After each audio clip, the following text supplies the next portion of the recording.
አንድ ነገር አተኩረህ ካልሰራኸው እድገት አይኖርም። ፎከስ ምን ይሰጥሃል? እድገትን፣ ኃይልን ይሰጥሃል። ስለዚህ ያንን ሞመንተም ማግኘት የምትችለው ፎከስድ ሆነ ስትሰራ። እያንዳንዱ ድርጅት በራሱ የቻለ ደረጃ አለው፣ ሲኩዌንስ አለው። ወይንም መቼ ነው አንድ ነገር ላይ አተኩሬ መስራት ያለብኝ፣ መቼ ነው ማደግ ያለብኝ የሚለውን ነገር እያንዳንዱ ድርጅቶች አሉት። ይሄ ድርጅት ከውዳሴ ዲያግኖስቲክ ማዕከል ከመከፈቱ በፊት ውዳሴ ሱቬኒርስ እየነበረ በውዳሴ ሱቬኒርስ እና በውዳሴ ዲያግኖስቲክ ማዕከል መካከል 5 ዓመት ጊዜ አለው። ስለዚህ በ5 ዓመት ጊዜ ውስጥ ውዳሴ ሱቬኒርስ ከአንድ ድርጅትና አንድ ሰራተኛ ወደ 3 ሱቅ ኤክስፖርት ማድረግ፣ ኦንላይን መሸጥ እና መስፋት ሄዶ 5 ዓመት ላይ ደርሷል። ስለዚህ ፎከስድ ሆኜ ሰርቻለሁ። አሁን ደግሞ ይሄን ነገር ዳይቨርሲፋይ ላድርገው የሚለው ወይንም እናስፋ፣ ወደ ሌላ ደግሞ እስቲ እንሂዳለን። ከውዳሴ ዲያግኖስቲክ ማዕከል ጆርጎ አካዳሚ እስኪከፈት ድረስ ሌላ 5 ዓመት ትምህርት ቤቱ እስከሚከፈት ድረስ። ስለዚህ በዛ ሂደት ውስጥ ውዳሴ ዲያግኖስቲክ ማዕከል ከ8 ሰራተኛ 70 ሰራተኛ ደርሷል። በዛ ሂደት ውስጥ ከአንድ ሲቲ ስካን ማሽን ኤክስሬም፣ አልትራሳውንድም፣ አምቡላንስም ሌላ ተጨማሪ ሁለተኛ ኤክስሬም ከፍቷል፣ ሄዷል። በደንብ በእግሩ ቆሞ ጆርጎ አካዳሚ ትምህርት ቤት ከተከፈተ ጊዜ ጀምሮ የሚቀጥለው አኮ እስከሚከፈት ጊዜ ድረስ ደግሞ 4 ዓመት ጊዜ አለ። በዚህ ጊዜ ውስጥ ከ70 ተማሪ ወደ 700 ተማሪ ከፍ ብሏል ጆርጎ አካዳሚ። ዛሬ 1500 አካባቢ ተማሪዎች አሉት። ስለዚህ በደንብ ስር ሰዶ ጆርጎ አካዳሚ በደንብ ይሄደበታል። አኮ ኮፊ ከተከፈተበት ጊዜ ጀምሮ ፍቱን እስከሚከፈትበት ጊዜ ሌላ 3-4 ዓመት አለ። ስለዚህ አኮ ኮፊ በነዛ ሂደት ውስጥ ብራንቾች ከፍቶ እግሩን አቆሞ ምን አሁን ስፒዱ ከፍቱን ወደ ሞአ 2-3 ዓመት አለው። ስለዚህ እንደዚህ አይነት እያለ ይሄዳል ማለት ነው። አሁን ፎከስ ማድረግ በጣም ወሳኝ ነገር ነው። በተለይ ኤርሊ ስቴጅ ላይ አተኩሮ መስራት ምንን ይሰጣል? እድገት፣ ፈጣን እድገት እንዲመጣ ይሰጣል። አት ዘ ሴም ታይም ደግሞ የተለያየ ድርጅቶች ወይ ዳይቨርሲፋይ ማድረግ ወይንም በተለያየ ቦታ መሄድ ደግሞ በአራት እግር እንድትቆም ያደርጋል። ውርጩ፣ አውሎ ንፋሱ ምኑ ሲመጣብህ አትሊስት አያንገዳግድም። አንዱ አንዱን ሰፖርት ያደርጋል። ለምሳሌ ጥሩ ምሳሌ ለመስጠት በኮቪድ ጊዜ ትምህርት ቤት ተዘጋ። መምህር ደሞዝ ይፈልጋል። ማአት ወጪዎች አሉት ትምህርት ቤት። ተማሪ ክፈሉ ማለት አንችልም። ትምህርት ቆሟል። ሬስቶራንት እና ካፌዎች ተዘግተዋል። ማንም ያንን ያሁላ ስታፍ አለ። ኤክስፓንድ ያደረግንበት ወቅት ነው። ስለዚህ ግን ውዳሴ ደግሞ ኮቪድ ቴስቲንግ ደግሞ ጀመረ እና ገቢ ማምጣት ጀመረ። ስለዚህ እነዚህ አንድም ሰራተኛ ሳንቀንስ አንድም ነገር አፌክት ሳይሆኑ እነዚህን ሰፖርት እያደረገ ግን እንዲቀጥል ረዳው። አሁን ዳይቨርሲፋይ ማድረጉ ወድቆ እንዳይወድቅ አንዱ አንዱን ረዳው፣ አንዱን አገዘው። አት ዘ ሴም ታይም ፎከስድ ሆነ ስትሰራ ግን ስፒድ ታገኛለህ። ሪስክህን እዚህ ጋር ደግሞ ዳይቨርሲፋይ ታደርገዋለህ ወይም ታከፋፍለዋለህ። ስለዚህ ሁለቱም የራሳቸው ስትራቴጂ አለው። ለእኛ ይሰራልን ምንድን ነው? ስንጀምር ሁሌ ፎከስድ ሆነን ነው የምንጀምረው። ፎከስድ ሆነን ሄደን የሆነ ሌቭል ላይ ስንደርስ አሁን ደግሞ ኤክስፓንድ እናድርግ እንላለን። ግን ዳይቨርሲፊኬሽን ባይ ዘ ዌይ በአዲስ የተለያየ ድርጅት በመክፈት ብቻ አይደለም። እነዚህ እርስ በርስ የማይተዋወቁ በስራም የማይገናኙ ናቸው። በድርጅቶቹ ውስጥም እኮ ዳይቨርሲፊኬሽን አለ። ውዳሴ ውስጥ አሁን ኢሜጂንግ አለ ለብቻው፣ ዲያግኖስቲክ ላቦራቶሪው አለ ለብቻው፣ ጂአይ አለ ለብቻው። እንዲህ ያለ ዲፍረንት ዲፓርትመንት ናቸው። አሰራራቸውም ይለያያል፣ ፈጽሞ አይገናኙም። ለምሳሌ ኢሜጂንጉን ብታየው አንድ ትልቅ መሳሪያ ኤምአርአይ የተባለ በጣም ውድ የሆነ $1 ሚሊዮን የሚያወጣ መሳሪያ አምጥተህ አንድ ጊዜ ገጥመህ ከዛ 5 እና 10 ሺህ ብር እየለቀምክ በተወሰነ ጊዜ ያንን ነገር ኮምፐንሴት አድርገህ መቻልና ከዛ በኋላ ትርፍህን መያዝ ነው ኮንሰፕቱ። ልክ ታክሲ ገዝተህ ታክሲ እየሰራህ ታክሲ የምታወጣው መኪና የምታወጣው ገንዘብ አለ አይደል? ግን ታክሲ እየሰራህ አትሊስት ወይ 2 ዓመት ይፈጅብሃል ምን ይፈጅብሃል፣ ታክሲውም ግን ያረጃል at the same time። ስለዚህ ቶሎ ታክሲው ጤናማ እያለ ብዙ ወጪ ሳያስወጣህ እንዴት ልስራ እንደሚለው የቢዝነስ ኮንሰፕቱ ከዛ ጋር ይመሳሰላል። ላብራቶሪ ላይ ስትመጣ ግን የተለያየ ነው። ላብራቶሪ ኢኒሻል ኢንቨስትመንቱ በጣም ትንሽ ነው። በተለይ ቮሊዩም ካለ መተው በፕሌስመንትም ሊያስቀምጡልህ ይችላሉ። ግን ሪኤጀንት ከስር እየገዛህ ከስር በጣም ኮስት ኤፊሽንሲን የሚጠይቅ ስራ ስለሆነ በዛ መስራት ነው። ልክ ፕሪንተር አምጥቶልህ ቶነር እንደ መግዛት ብለህ አስበው።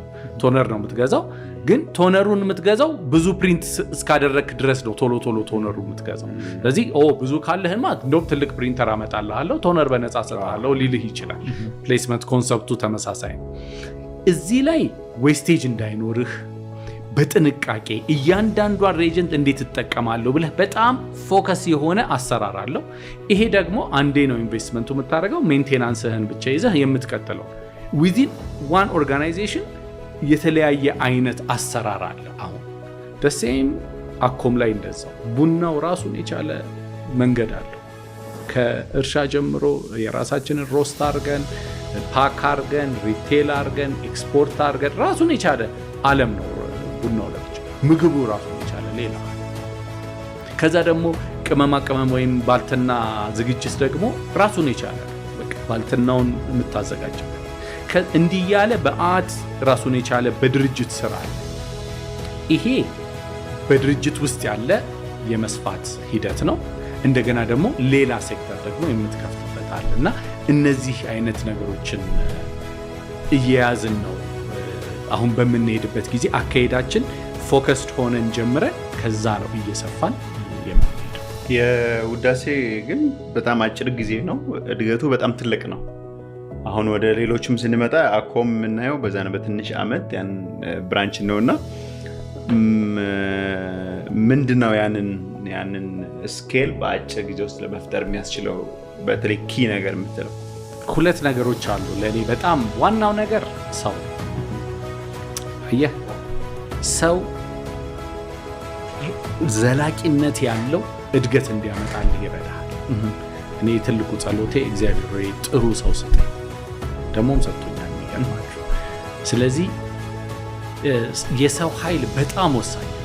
ይህንን ራዕይ ተቀብሎ አብሮ የጋራ ራዕይ አድርጎ ይህንን ማስፈጸም የሚችል የሰው ኃይል ያስፈልጋል። ከዛ ደግሞ ኦፍኮርስ ሲስተም ያስፈልጋል። ሰው ላይ እዛው ጨርሰን እንድንወጣ ላይ እንዴት ነው ሰዎችን ሃየር የምታደርገው እና እንዴት ማናጅ ታደርጋቸዋለህ አክሮስ ዘ ቦርድ? አሁን አየህ ሁለቱ ፒላሮች የሆኑት አሁን ሲስተምና ሰው ነው ካልን፣ ሰው ላይ ስንመጣ እኔ እያንዳንዱ የሰው ልጅ ውስጥ ትልቅ የታመቀ ኃይል፣ እውቀት፣ ፖቴንሻል አለ ብዬ አምናለሁ። ችሎታ አለ ብዬ አምናለሁ። ያንን ማውጣት ነው የኔ ስራ። ሰውየው ጥሩ አመለካከት ወይም አቲቲዩድ እስካለው ድረስ ያንን ሰው ማወጣው የኔ ስራ ነው።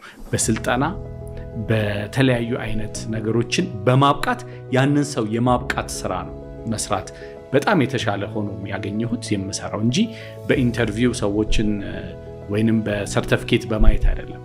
አየህ ሰርቲፊኬት የሀገር ሰርቲፊኬት ተደርድሮ ጥሩ አመለካከት ከሌለው አመለካከት አቲቲዩድ ወይንም ከሌለው አንድ ሰው ለኔ ከጥቅሙ ይልቅ ጉዳቱ ይበልጣል። ጥሩ አቲቲዩድ ካለው ግን ውስጡ ያለውን ክህሎት ማውጣት ግን ይቻላል። ስለዚህ ሰው እንደ እሳት ለማንደድ ከፈለክ እንጨት እና ቤንዚል ካለህ ቤንዚሉ ገንዘብ ሊሆን ይችላል፣ እድገትህን ፊውል ያደርገዋል፣ በደንብ ሊያነዳደው ይችላል። ግን ወረቀት ላይ አድርገህ ቤንዚል አድርገህ ብታነደው ብው ይልና ከዛ ግን ይታል። ቤንዚል ነው ገንዘብ፣ ቤንዚል ነው። ሰው ግን እንጨት ማገዶ፣ ያንን ነገር እያስቀመጥክበት ለረጅም ጊዜ ሰስቴነብል የሆነ እድገት ያለው ነገር አድርጎ እንዲያድግ ይረዳል። ስለዚህ ሰው በጣም ወሳኝ ነገር ነው እና ሰው ላይ የሰራ ድርጅት እድገቱ ይሄ መሰረት የያዘ እግር የረገጠ በደንብ ማደግ የሚችል ሌላ 5 ዓመት ትምህርት ቤቱ እስከሚከፈት ድረስ። ስለዚህ በዛ ሂደት ውስጥ ውዳሴ ዲያግኖስቲክ ማዕከል ከ8 ሰራተኛ 70 ሰራተኛ ደርሷል። በዛ ሂደት ውስጥ ከአንድ ሲቲ ስካን ማሽን ኤክስሬም፣ አልትራሳውንድም፣ አምቡላንስም ሌላ ተጨማሪ ሁለተኛ ኤክስሬም ከፍቷል፣ ሄዷል። በደንብ በእግሩ ቆሟል። ጆርጎ አካዳሚ ትምህርት ቤት ከተከፈተ ጊዜ ጀምሮ የሚቀጥለው አኮ እስከሚከፈት ጊዜ ድረስ ደግሞ 4 ዓመት ጊዜ አለ። በዚህ ጊዜ ውስጥ ከ70 ተማሪ ወደ 700 ተማሪ ከፍ ብሏል ጆርጎ አካዳሚ። ዛሬ 1500 አካባቢ ተማሪዎች አሉት። ስለዚህ በደንብ ስር ሰዶ ጆርጎ አካዳሚ በደንብ ይሄደበታል። አኮ ኮፊ ከተከፈተበት ጊዜ ጀምሮ ፍቱን እስከሚከፈትበት ጊዜ ሌላ 3-4 ዓመት አለ። ስለዚህ አኮ ኮፊ በነዛ ሂደት ውስጥ ብራንቾች ከፍቶ እግሩን አቆሞ አሁን ስፒዱ ከፍቱን ወደ ሞአ 2-3 ዓመት አለው። ስለዚህ እንደዚህ አይነት እያለ ይሄዳል ማለት ነው። አሁን ፎከስ ማድረግ በጣም ወሳኝ ነገር ነው። በተለይ ኤርሊ ስቴጅ ላይ አተኩሮ መስራት ምንን ይሰጣል? እድገት፣ ፈጣን እድገት እንዲመጣ ይሰጣል። አት ሴም ታይም ደግሞ የተለያየ ድርጅቶች ወይ ዳይቨርሲፋይ ማድረግ ወይንም በተለያየ ቦታ መሄድ ደግሞ በአራት እግር እንድትቆም ያደርጋል። ውርጩ፣ አውሎ ንፋሱ ምኑ ሲመጣብህ አትሊስት አያንገዳግደም። አንዱ አንዱን ሰፖርት ያደርጋል። ለምሳሌ ጥሩ ምሳሌ ለመስጠት በኮቪድ ጊዜ ትምህርት ቤት ተዘጋ። መምህር ደሞዝ ይፈልጋል። ማአት ወጪዎች ያሉት ትምህርት ቤት ተማሪ ክፈሉ ማለት አንችልም። ትምህርት ቆሟል። ሬስቶራንት እና ካፌዎች ተዘግተዋል። ማንም ያንን ያሁላ ስታፍ አለ። ኤክስፓንድ ያደረግንበት ወቅት ነው። ስለዚህ ግን ውዳሴ ደግሞ ኮቪድ ቴስቲንግ ደግሞ ጀመረ እና ገቢ ማምጣት ጀመረ። ስለዚህ እነዚህ አንድም ሰራተኛ ሳንቀንስ አንድም ነገር አፌክት ሳይሆኑ እነዚህን ሰፖርት እያደረገ ግን እንዲቀጥል ረዳው። አሁን ዳይቨርሲፋይ ማድረጉ ወድቆ እንዳይወድቅ አንዱን ረዳው፣ አንዱን አገዘው። አት ዘ ሴም ታይም ፎከስድ ሆነ ስትሰራ ግን ስፒድ ታገኛለህ። ሪስክህን እዚህ ጋር ደግሞ ዳይቨርሲፋይ ታደርገዋለህ ወይም ታከፋፍለዋለህ። ስለዚህ ሁለቱም የራሳቸው ስትራቴጂ አለው። ለእኛ ይሰራልን ምንድን ነው? ስንጀምር ሁሌ ፎከስድ ሆነን ነው የምንጀምረው። ፎከስድ ሆነን ሄደን የሆነ ሌቭል ላይ ስንደርስ አሁን ደግሞ ኤክስፓንድ እናድርግ እንላለን። ግን ዳይቨርሲፊኬሽን ባይ ዘ ዌይ በአዲስ የተለያየ ድርጅት በመክፈት ብቻ አይደለም። እነዚህ እርስ በርስ የማይተዋወቁ በስራም የማይገናኙ ናቸው። በድርጅቶቹ ውስጥም እኮ ዳይቨርሲፊኬሽን አለ። ውዳሴ ውስጥ አሁን ኢሜጂንግ አለ ለብቻው፣ ዲያግኖስቲክ ላቦራቶሪው አለ ለብቻው፣ ጂአይ አለ ለብቻው። እንዲህ ያለ ዲፍረንት ዲፓርትመንት ናቸው። አሰራራቸውም ይለያያል፣ ፈጽሞ አይገናኙም። ለምሳሌ ኢሜጂንጉን ብታየው አንድ ትልቅ መሳሪያ ኤምአርአይ የተባለ በጣም ውድ የሆነ $1 ሚሊዮን የሚያወጣ መሳሪያ አምጥተህ አንድ ጊዜ ገጥመህ ከዛ 5 እና 10 ሺህ ብር እየለቀምክ በተወሰነ ጊዜ ያንን ነገር ኮምፐንሴት አድርገህ መቻል እና ከዛ በኋላ ትርፍህን መያዝ ነው ኮንሰፕቱ። ልክ ታክሲ ገዝተህ ታክሲ እየሰራህ ታክሲ የምታወጣው መኪና የምታወጣው ገንዘብ አለ አይደል? ግን ታክሲ እየሰራህ አትሊስት ወይ 2 ዓመት ይፈጅብሃል፣ ምን ይፈጅብሃል። ታክሲውም ግን ያረጃል at the same time። ስለዚህ ቶሎ ታክሲው ጤናማ እያለ ብዙ ወጪ ሳያስወጣህ እንዴት ልስራ እንደሚለው የቢዝነስ ኮንሰፕቱ ከዛ ጋር ይመሳሰላል። ላቦራቶሪ ላይ ስትመጣ ግን የተለያየ ነው። ላቦራቶሪ ኢኒሻል ኢንቨስትመንቱ በጣም ትንሽ ነው። በተለይ ቮሊዩም ካለ መተው በፕሌስመንትም ሊያስቀምጡልህ ይችላሉ። ግን ሪኤጀንት ከስር እየገዛህ ከስር በጣም ኮስት ኤፊሽንሲን የሚጠይቅ ስራ ስለሆነ በዛ መስራት ነው። ልክ ፕሪንተር አምጥቶልህ ቶነር እንደ መግዛት ብለህ አስበው። ቶነር ነው የምትገዛው፣ ግን ቶነሩን የምትገዛው ብዙ ፕሪንት እስካደረክ ድረስ ነው ቶሎ ቶነሩ የምትገዛው። ስለዚህ ብዙ ካለህማ እንደውም ትልቅ ፕሪንተር አመጣልሃለሁ ቶነር በነፃ ሰጥሃለሁ ሊልህ ይችላል። ፕሌስመንት ኮንሰፕቱ ተመሳሳይ ነው። እዚህ ላይ ዌስቴጅ እንዳይኖርህ በጥንቃቄ እያንዳንዷን ሬጀንት እንዴት እጠቀማለሁ ብለህ በጣም ፎከስ የሆነ አሰራር አለው።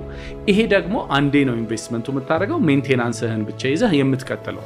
ዊዚን ዋን ኦርጋናይዜሽን የተለያየ አይነት አሰራር አለ። አሁን ደሴም አኮም ላይ እንደዛው ቡናው ራሱን የቻለ መንገድ አለው።